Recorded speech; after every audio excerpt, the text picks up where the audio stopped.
Hello and welcome to this episode of Star Wars Universe Podcast. Today we are continuing our coverage of Star Wars Rebels as we look at Season 2, Episodes 19 and 20. All that and more after a commercial break we have no control over.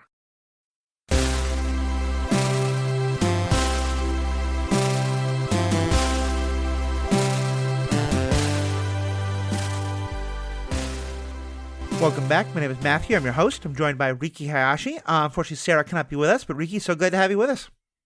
Yes, hi. Happy to be here, as always, for Star Wars Rebels, a show that keeps getting better. Except, maybe not these episodes. Well, it's too bad, too, because, today we have a droid episode, and I know Sarah is a big droid fan. I feel like she would love this episode in a way that you, I know, definitely don't, and I think she's just not feeling too well tonight. I like this episode. Okay. I mean, the first one, for sure, the droid episode. The second one is, I think I would agree with you. It's the most filler episode we've had so far this season, if not the whole show. We'll get to that. And, even at its worst, I think Star Wars Rebels is still fundamentally a good show because it has good characters, writing, and voice acting. It's really mostly, I think, a plot thing that we had problems with. Right. And also, I think it's just comes at a time when we've been building this ongoing storyline of, Ahsoka Tano, the Inquisitors, Darth Vader, and it seems like one of these interludes where we're interrupting the flow of that. Yeah, I think so. And I think this is where, I think this show is much better than Clone Wars, certainly, in terms of filler, in terms of filling things out. But now that we're in a world where often TV shows are 8 episodes, 6 episodes, 10 or 12 episodes, and even then there can be filler, but often it really feels like, a show just takes as many episodes as it needs to tell its story. And now going back to these 22, 24 episode shows can remind you, sometimes there can be some things to fill it in. Before we jump too far into these specific episodes, we got an email from we're getting a good deal of emails and contacts and stuff. This person gives permission to read their question on the air, so I wanted to jump into that. It's from Sith Joel. So Joel, thank you so much for writing in. Says, I really love your podcast. I'm learning a lot more about this show as I watch and listen to what you all have to say. I'm curious, at this point, do you think Kanan is doing a good job of teaching Ezra the Force? It seems like obviously he has a lot of doubts about himself. Do you think those doubts are legitimate? Thanks again. Would love to hear your answer. What do you think? Well, okay, so this point, I'm using air quotes, right? This point, where it's unclear when Joel is writing in, but some point in season 2, right, is what we're talking about. And I don't think he is. And that's part of the ongoing storyline between them. Kanan himself is learning to be a master to Ezra because he wasn't even officially a Jedi Knight, right? He was a Padawan. He was never knighted. So the moment in the Jedi Temple in the previous episodes we discussed when the former or future Inquisitor knights Kanan and says, "You are now a Jedi Knight," I think is an important moment in his character development and in his relationship with Ezra because it gives him more of that confidence. So yeah. I would say in answer to Joel's question, no, I don't think he's doing a great job, but that's the point. He's learning too. Yeah, I think that's true. And I think one of the things I think we've talked about that I find most interesting about Kanan's character is that in so many ways, he's breaking the idea of what it means to be a good Jedi. He has a partner who he cares quite a lot about. He cares a lot about Ezra, clearly. He has these attachments. He has moments of real anger and emotion in ways that, Yoda and Obi-Wan would have always said you shouldn't have. And I think part of what the show is playing at is that I think certainly he's not being a good Jedi. And so maybe in some ways that means he's not being a good mentor. In some ways, maybe he's being an even better mentor. Because I certainly think that Ezra, being who he was, having himself not grown up in the temple, I don't think Ezra would last 10 minutes in the temple. He's just such a hothead. It took him a while to care about someone else. I'm just trying to imagine Obi-Wan or Yoda or even someone like Plo Koon or someone like that trying to sit down and teach Ezra the Force. I feel like Ezra's going to be back out on the streets in 10 minutes. And so, Mm-hmm. I kind of feel like you put Kanan into the Jedi Temple to be a master, to train people, it's going to be a disaster. And you're right, here he's learning, he's making a lot of mistakes, but I also think he's probably the best. I don't think anyone else could do better for Ezra at this point. Yes. And I think now that we've talked about it, what's going on here is that this is a parallel to Anakin Skywalker, right? Yeah, He well, very was much so. considered too old, and Ezra is actually probably even older than Anakin was when he came to the Jedi Temple. Mm-hmm. And because he was too old for the dogma that the Jedi Order had at the time, that was part of what led to the downfall of Anakin and the Jedi Order. Right. So here you have someone who is too old, but you also have someone who wasn't completely indoctrinated in the dogma. Yeah. So Kanan may be an imperfect master, but then so is Ezra an imperfect apprentice from the Jedi Order point of view, but they are Right. good for each other. I think that's a good way to put it because we talk about how Kanan, he's from the Jedi Order, so in theory, like, he has all their ideas and all that. But he also left the Jedi Order. I mean, left in that the Jedi Order was destroyed around him when he was like 8 or 9 years old. So it's not like he has an adult learning. He has what an 8-year-old would have learned about it at that point, which is probably an incredible amount of idealism, an incredible amount of like the Jedi are always right, everything is right and good, but not many details. You haven't started looking at the clearer picture at 8 or 9 years old. You're still getting just the very broad strokes. So I think that's another really interesting point here is like how much does Kanan actually know about the Jedi and how much is it just him trying to fill in the gaps of just the broad strokes he was taught.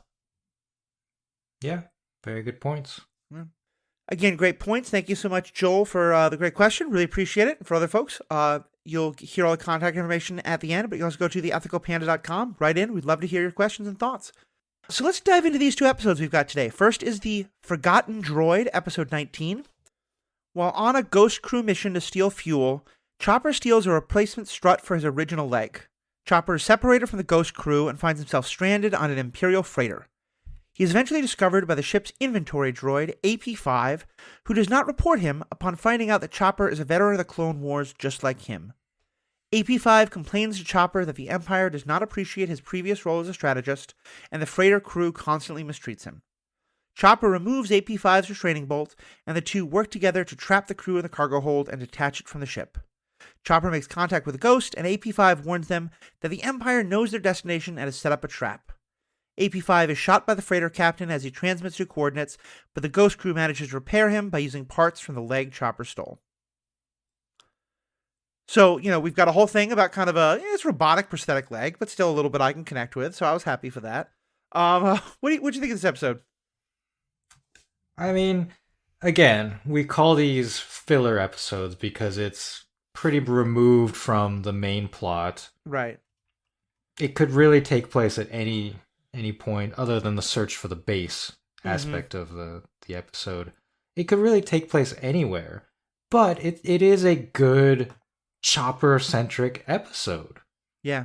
Right? There's a little bit of the other crew members at the beginning and interspersed and then at the end, but the majority of the action from the main cast perspective centers on Chopper, and then we get this great guest droid character, AP-5, played by Stephen Stanton, who's just, a veteran of this and Clone Wars, played Tarkin, and the voice work he does in this is so amazing because it is evocative of Alan Rickman. Very much so. And initially, like every time I hear the voice, I'm like, is it Alan Rickman? And you look it up and it's not. But it's funny because when I look it up, the first link that comes up is this Alan Rickman? Yeah, exactly. Because that's when people think it is. Exactly. It's a tribute, partially to Alan Rickman as a person, but also I think to the character of I'm blanking. Oh, sorry, Marvin. right? Hmm. Marvin, the paranoid android from Hitchhiker's Guide to the Galaxy, was voiced by Rickman. Right.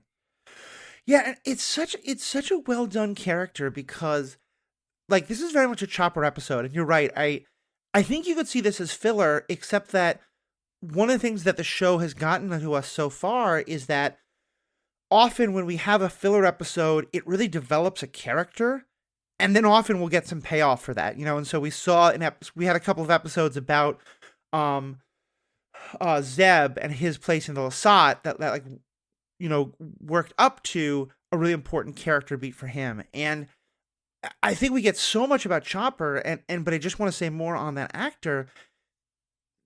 Chopper is like R2D2. It's all beeps and blops, and like it's a lot more evocative than even R2, I think, and you can often get a sense of what he's saying.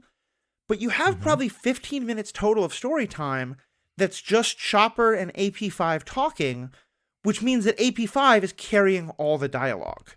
And in some ways, the fact that he can both do that and do it really well, but also make it seem like Chopper is still the main character, even though he's a big role, it to me, it's just that's a wonderful bit of acting.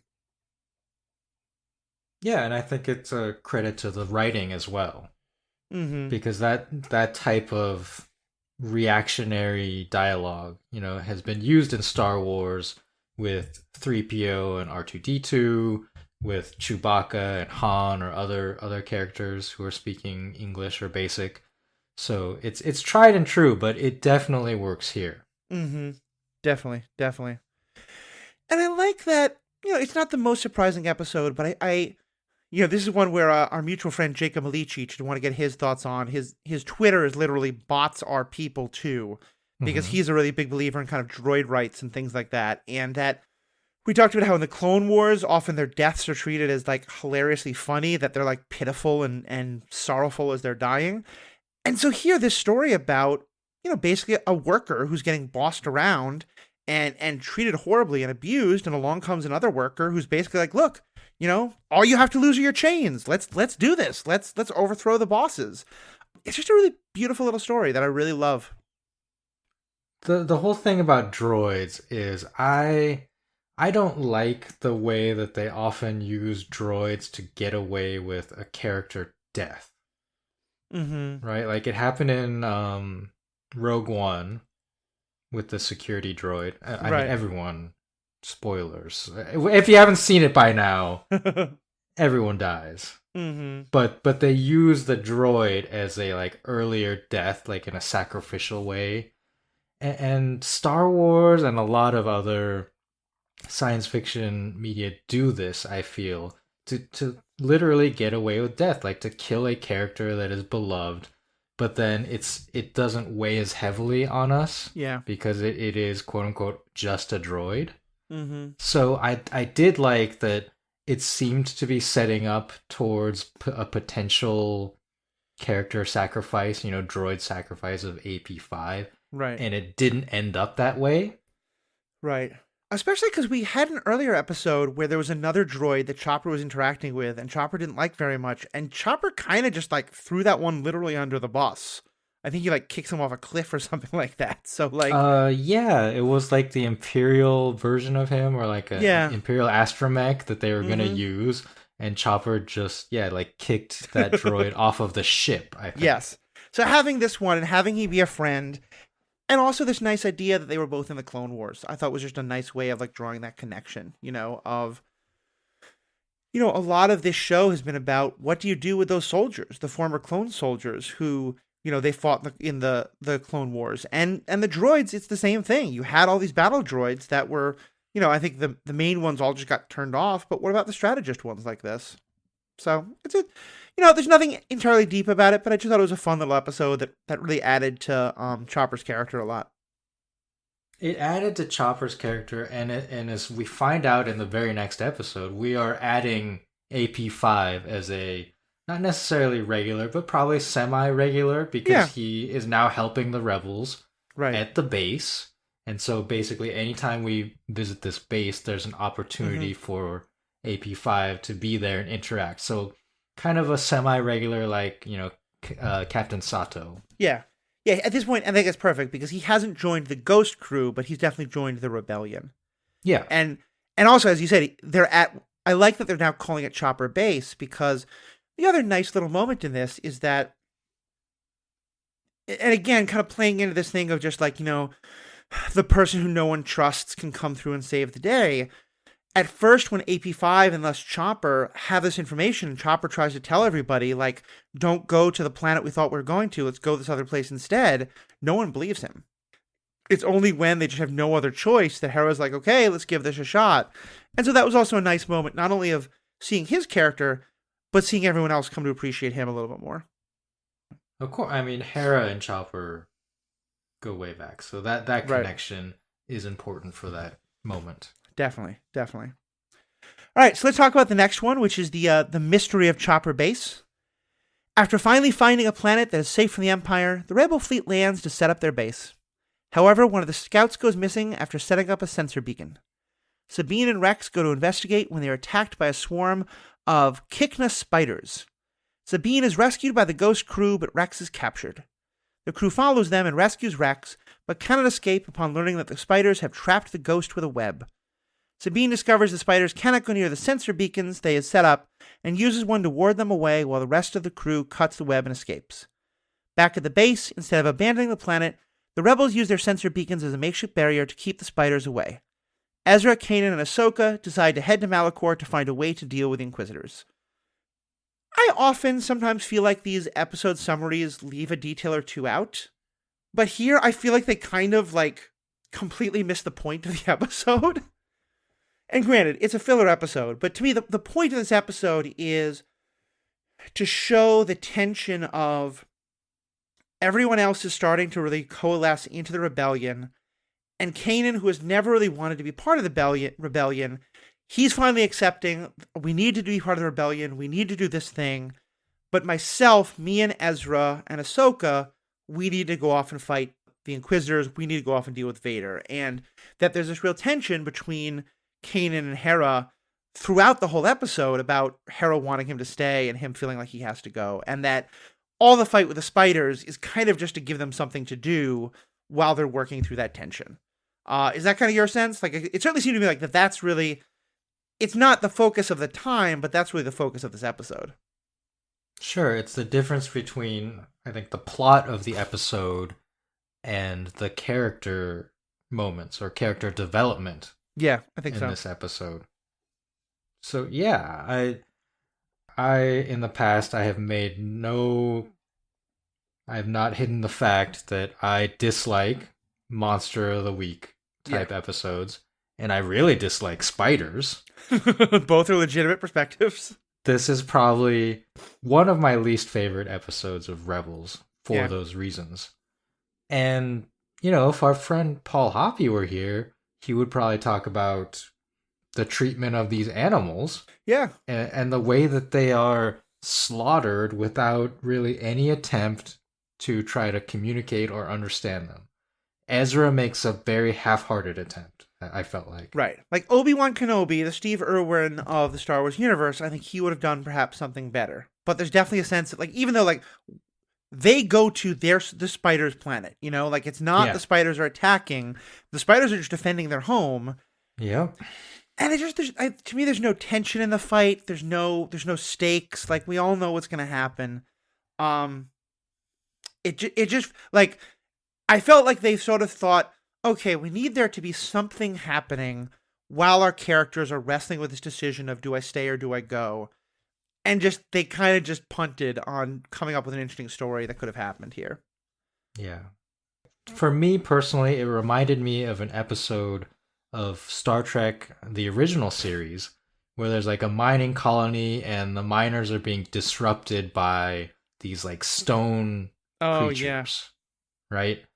And then initially the Enterprise crew is called in to eradicate the creatures, but then I think Spock mind melds with one of them and comes to understand them that they are just defending their home, defending their children, right? Their eggs. And so they come to basically an agreement on how the native creatures and the miners will interact going forward. And that, that's a very Star Trek thing, right? Like understanding between alien species is in this case especially non-humanoid ones. And then like this episode of Rebels, they just, oh no, spiders, and they just like everyone pulls out their blasters and starts shooting them immediately. Yeah. And it, to me, yeah, even though I don't like spiders, it left a poor taste in my mouth to the Yeah. treatment of a native fauna. Yeah, I think that's true. And even just going back to the main story of it, I think there is this interesting tension we have about, who is the real enemy? Is it the Inquisitors and the Force people, or is it the military and the Empire? Especially because, and as I'll be getting into more with some of the books, we know, but we've seen even in the show that there's a tension there between like the military and the Force users don't really trust each other within the Empire, and so the idea of like some of us have to fight one, some of us have to fight the other. I think though part of why I didn't love it is it felt very much, to me, it's very evocative of the beginning of Empire Strikes Back, where Leia is saying, Han, you need to join our fight. This is this big thing we need to do. And Han is saying, no, I have to go off and deal with my personal stuff because in the famous line, a death mark is a difficult thing to live with. Granted, that's very different because Kanan's not being selfish. Kanan's feeling like he has to do this because, the Inquisitors are going to keep trying to kill everybody and the Inquisitors are part of the Empire. But it still also just, it brought up that dynamic that I just felt like we've seen the story before and I didn't need to see it. I wish they had made it different in some way. I completely agree with you and see where you're coming from, Matthew. Mm-hmm. It's hard for me to get past my personal hatred of this episode and try That's to fair. like find the redeeming aspects. So That's fair. That's fair. I think we should talk more about that though, about the character moments. Yeah. Because there is tension here Yeah. between Kanan and Hera and even some of the other crew members, right? I think when Kanan and Ezra are training, Sabine says something Right. like, "Oh, you're getting better" or something like that, and Ezra takes it the wrong way. Right. And so they're all feeling this and they're not talking about it. I mean, eventually they do talk about it. Right. And that was one of the nicer moments was Kanan and Hera talking at the end of this episode.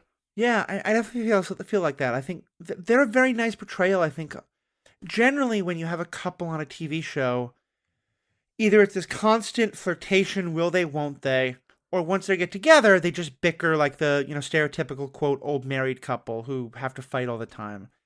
I really like Kanan and Hera as this couple who clearly care about each other. They do fight sometimes, but when they do, they generally communicate in fairly healthy ways, eventually. It takes them a little while. And in moments like this where they disagree, but they both understand each other. Like to me, Kanan at least acknowledging that being part of the larger empire is a good thing, I thought was a very important moment for him. Yeah, the thing you're talking about, a lot of TV shows just stretch that out. The will they, won't they, and if they do become a couple or hook up or whatever, you immediately have to break it up. Right, something has to happen. You cannot leave the audience satisfied in that way. The most classic one in my mind was Buffy the Vampire Slayer, right? Mm-hmm. Buffy gets with Angel, and then immediately he loses his soul and becomes evil. Like, you don't get more, sudden betrayal than that. So, yeah, Kanan and Hera feels much more like a real relationship. You mentioned it. They fight quite frequently, but those fights are part of a natural conversation between them. Right. Yeah, I think so, and I think it really works. The other moment that I thought was very interesting here, especially actually given our earlier question, because it kind of raises a related question, is there's this great moment when Ezra is really trying to wrestle with the Force and wrestle with the spiders, and then along comes, he gets this moment where he's saved, and you're not quite sure what happens, but you hear just a little bit of the Force music in this very sort of quiet, subtle way, and then it's Ahsoka there. And then I thought, because I think one of the more interesting questions in terms of Kanan training Ezra, like one of the questions is, why doesn't Ahsoka just train him? And I think we kind of know the answer in terms of her not really being a Jedi and her feeling a little bit further away from him and her feeling like she has to wrestle with all this stuff about Darth Vader. But it was a nice, like, to me, there was a nice little moment of that was kind of Ahsoka and him having a little bit of like, yeah, okay, maybe I can teach this kid some things.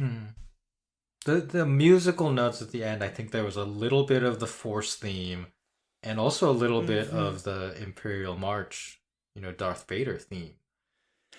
I wanted to ask you about that because the very end they like cut up to this like owl that's just hanging out up outside the base, and then you hear the Imperial March. Yeah, but very slowed down, right? Very slowed down. Yeah. Have we seen that? Is that owl supposed to be like a drone of some kind? Do we know anything about this? Is this just something we're just learning now? Maybe this owl is something sketchy? No, I think it's just an owl. I don't remember anything going forward with it. I think it's just an owl. I think the music is just meant more to be kind of ominous, but also for us to question Ezra, right? Right. Is Ezra going to go to the light or the dark side? And we are going to get a lot more of that coming up. Yeah, that's probably true. I probably took it way too literally. There was just the way it was shot was a sort of like, oh, is this owl a drone? Is this owl possessed by Vader? Like, what's happening here? And as to your point about why doesn't Ahsoka train Ezra? I mean, she probably has hangups about the Jedi Order, but from just a pure knowledge perspective, she would have gotten a lot more training than Kanan did. Because when she left the Order, she was much older than Kanan was. Yeah. Yeah, I mean, she had the full Padawan experience. I think towards the end of Clone Wars, Anakin was trying to talk about having her take the trials to become a Jedi Knight, But I think Kanan has this very idealistic view of the Jedi. She has, I think, a much more cynical view. So that it's also probably, I think, part of it. Yeah, and if, of course, like in The Mandalorian, we get a little bit more of Ahsoka, and we get a little bit more of her reluctance to train people. I hope that the future arc for her, for Ahsoka's character, on her own TV show, is that she will come to some kind of balance and acceptance and take an apprentice of her own, right? In whatever you want to call it, don't call yourself a Jedi, but train someone in the Force. I think I'm on record from the Clone Wars that what I really wanted was the Ventress and Ahsoka buddy show, or even romance. But just because I think there's something so interesting about the Force user who has walked away from the Sith and the Force user who's walked away from the Jedi, and maybe them finding some common ground. But no, they had a very good couple of episodes together. Yeah, definitely. So I think that's about all we can say about these two episodes. As you said, it was not the most thrilling, but there were some nice moments. And sure, they were getting ready to come to two of maybe the two best episodes of Rebels, if not certainly one of the best 2-episode arcs or arcs in general we're going to get. So anything else to say about this before we kind of wrap up and get ready for next week?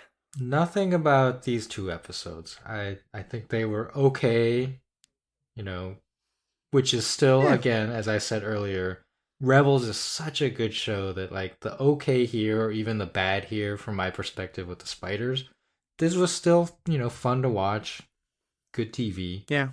But oh my gosh, the finale of this season, we're going to get into it. That's just going to be so amazing.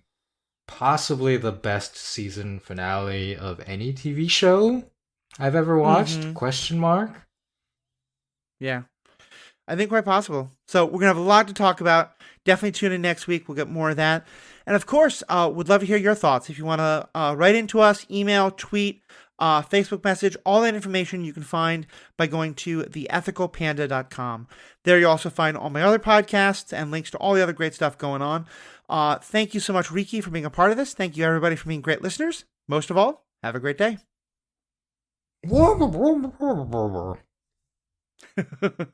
Exactly.